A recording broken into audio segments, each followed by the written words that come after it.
Hi guys, Uncle Mike here. Thought I'd make a little video here about my SCCY CPX firearm and some of the problems that I've been having with it.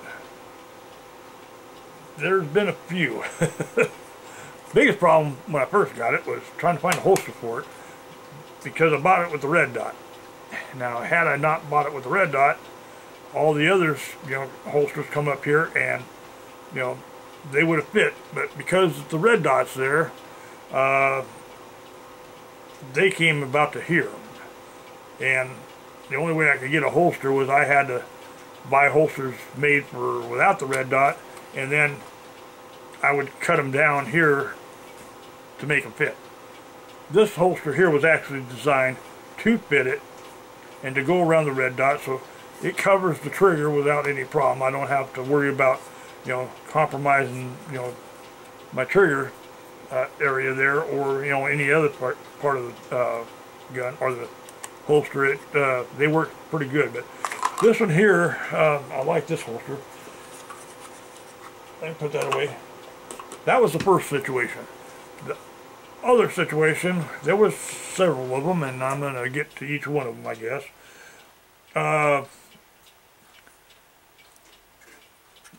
Parts on this thing here were very available, which surprised me. It came with the black lower and the stainless top. I wanted the stainless top. Didn't care for the black though, and I couldn't find the brown. For the life of me, I tried to find brown or gray, and I know they have them. Couldn't find them. Well, I contacted SCCY and I said, what would it take for me to be able to get the lower part? And they said, well, shit, just get on our website and order it. I was like, what? That easy? Yeah. You go on their website and I don't know, 30 or 40 bucks, something like that. I don't remember now, but you can buy a new lower, and you can get it in any color you want. They got red, green, blue, yellow, green, or bright green. Christ, they got, all kinds of colors. You name it, they got it. The gray and the brown are the ones I like, or the OD brown. But, you can get it in any colors that, suit your fancy. You want a pink one for your girlfriend? They got pink. Blue for, a young boy? They got blue. They got it in any color, like I said. About 30 or 40 bucks. I don't remember. It's, probably say 40 bucks or something, just to be on the safe side. But, the trigger, I didn't really care for plastic triggers, and the round ones really bothered me, but I like the flat ones.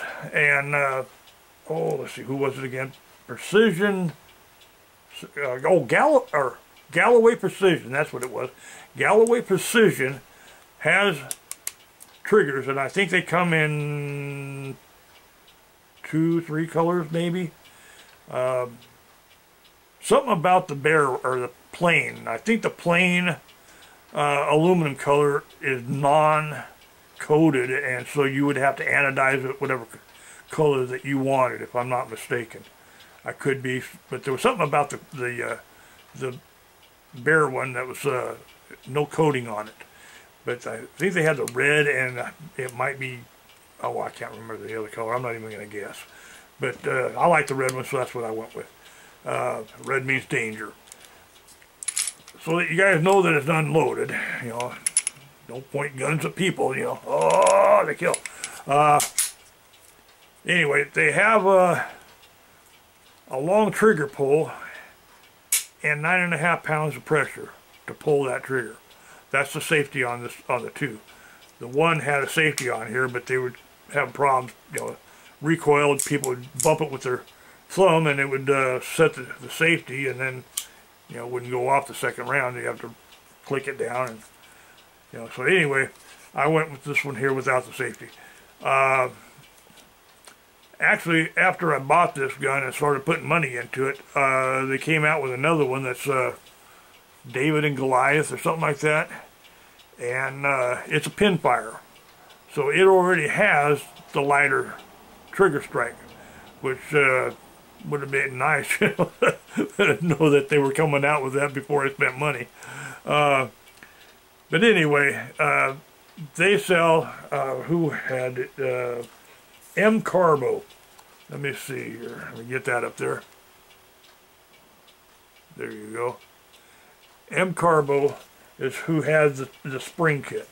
And they have a kit that will take it from 9.5 pounds to 4.5 pounds. Or 5, they say somewhere in there. Mine went down to 4.5 pounds. You got a lighter hammer spring in the back here. There was a lighter firing pin spring. And, the return spring on your trigger was a little bit lighter. One thing that I spent money on, and I'm going to tell you, don't waste your money. You can do it if you want. But they have what they call a short-stroked hammer. And it's right here in the bag, you know. I spent the money on it. But you see where mine's at. You know, it's in the bag. After putting all the parts in this gun to make it 4.5 pounds, all I changed was that hammer. And you would think that a hammer would have absolutely no difference, you know, whether it's a short stroke or the long stroke. But the long stroke goes all the way back. The short stroke goes about to here, and then goes off. So that's, you know, that's a pretty short trigger right, you know, from there to there. And I thought, you know, what the hell, you know, a couple bucks, I'll spend the money for that. Well, like I said, it went from 4.5 pounds to 10 pounds. 10 pounds. Something about the geometry of that trigger, or that hammer, to get it to move, it takes 10 pounds to pull that trigger back so far, and then it would go off before you actually, you know, had control of the thing. I mean, I would rather have something that's lighter, smoother, and more predictable when it's going to go off. You know, you pull it back to here, hold it, and then, you know, it's predictable. You can shoot this gun. That other trigger, or the other hammer, you know, the short stroke one, was so hard to get the damn thing to pull back, and even to get it to start to break over, that when it did, it was going off, and you may or may not be on target. So, you know, I pitched that one back in the bag, and put the factory one back in. You know, it is what it is. You know, I guess it is shorter at a cost. But the other problems that we were having with situations that we were having with it was speed problems. And I carried this gun for, I don't know, about a year. And when I first got it, I was shooting round nose ammunition, and they were feeding okay. Every once in a while I'd get one that would jam, and I'd have to slap that gun on the back to get it to feed in properly. And I thought, well, it's just, you know, cheap, you know, range ammo, so maybe that was the problem.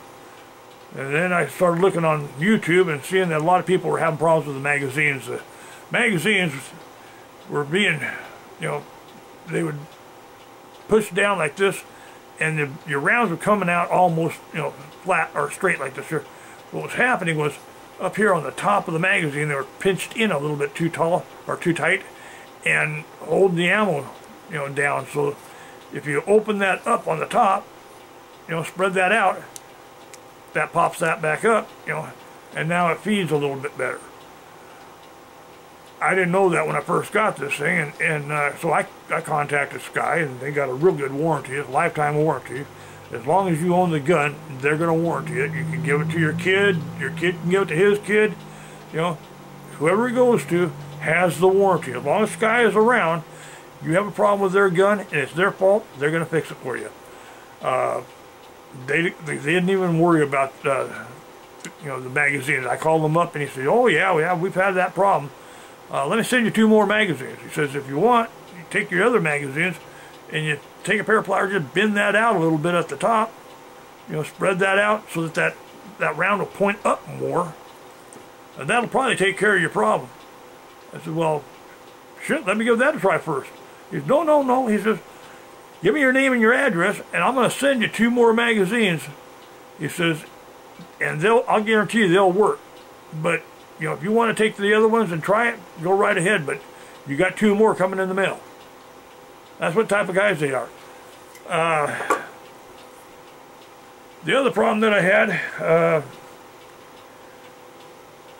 we went out and you know, like I said, I've had this thing about a year, but I haven't. The first time I went out and shot it with the round nose, I didn't bring my darn Allen wrench to adjust the sights. This time when I took my boy out, we brought the whole box, you know, and it had everything in it. I figured, you know, that'll have the tools, it'll have the instructions, whatever it needs. You know, I'm going to be able to sight this gun in. Well, I got it out there, and it was shooting low. And this was the paperwork from Crimson Trace. You open it up, they're the ones that make the red dot. Let me see if I can get to here. Okay, up, you go right, or clockwise. You want it to go right, you go clockwise. Left counterclockwise and down is counterclockwise. So I'm shooting pretty low. And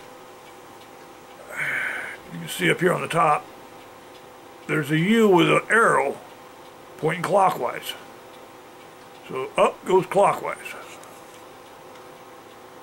Over here you got an R with an arrow pointing clockwise. Just like what the paperwork tells you.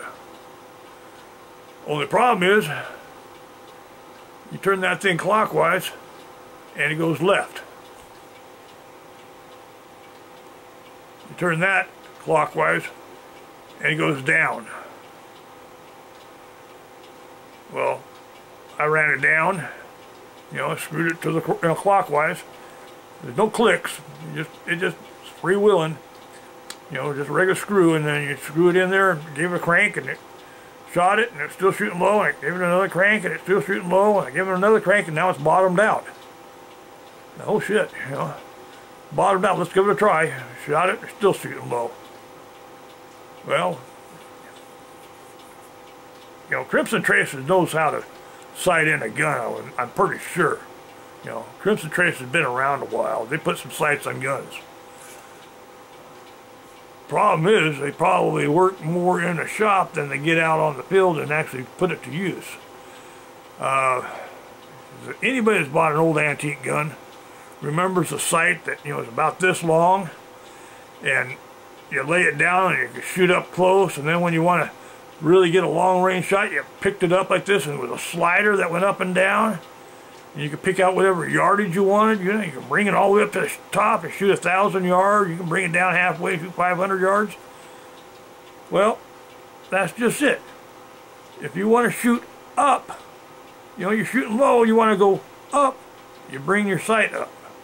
Now you're shooting up. Bring it up higher, you shoot higher.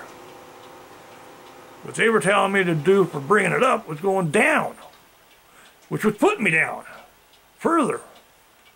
You know, well, my kid said, Mike or Dad, you know, you're going to have to probably buy a wedge. They sell wedges for these things. They're in, you know, 1 degree increments, and you can buy one for whatever platform you have. Stick it underneath there, and that'll, you know, wedge it up in the front, or, you know, need it in the back. And so I got to looking at my sight to see if I can put a wedge under it, and let's see if I can point it out to you here. Right here in the corner of that glass, take a peek at that. Kind of looks like a little blister in there. Get that up there closer. Well, got a reflection off of the light there, but that's not a blister. That's a crack in the lens. It broke. Less than 1,000 rounds, or I mean 100 rounds. Less than 100 rounds, and we broke the thing. I don't know if I told you, but you know, remember I couldn't get the heavier recoil spring for this gun because every time I've tried, they were out of stock on it. And that's something I really wish I would have had, because what I'm thinking now is that the recoil of this gun is such that it slams back, and this thing is bending back just enough to shatter the glass along the bottom. I don't know that for sure, but that's my best guess. They gave me another sight, but yeah, it was a runaround. Like I said, warranty on the gun is fantastic. You have a problem, they're going to take care of you. No questions asked. A little different on the site. Contacted Sky and said, you know, I got a problem with the site, I got a crack in it. And, oh, okay. That's warranted by Crimson Trace. You have to contact them. I thought the gun was warranted for life by you guys. He said, well, we make the gun, we make all the, you know, the parts for it in-house here in Florida. The site's made in Portland, Oregon. Just a couple hours away from me. So I contacted Crimson Trace, and they said, well, pull the part off of the gun. Give us the numbers on the bottom back underneath the battery here. You know, take a picture of that. Take a picture of the damage. Take a picture of your gun and your serial number on your gun box and your receipt. And send that to us, and we'll contact Sky, get a warranty going. They got to pay for it. Once they get it, you know, warranted and paid for, then we'll send you a new sight in the mail. Like, okay, well, about a week, I guess, less, maybe a little less than a week. You know, I got me a new sight. They want the old one back though, so they can check out the damage. So I thought I'd get this in before I had to send it back. This was the other problem that we had. Feed problems and magazines wasn't the only problem. I pulled this thing down and show you what we were having problems with.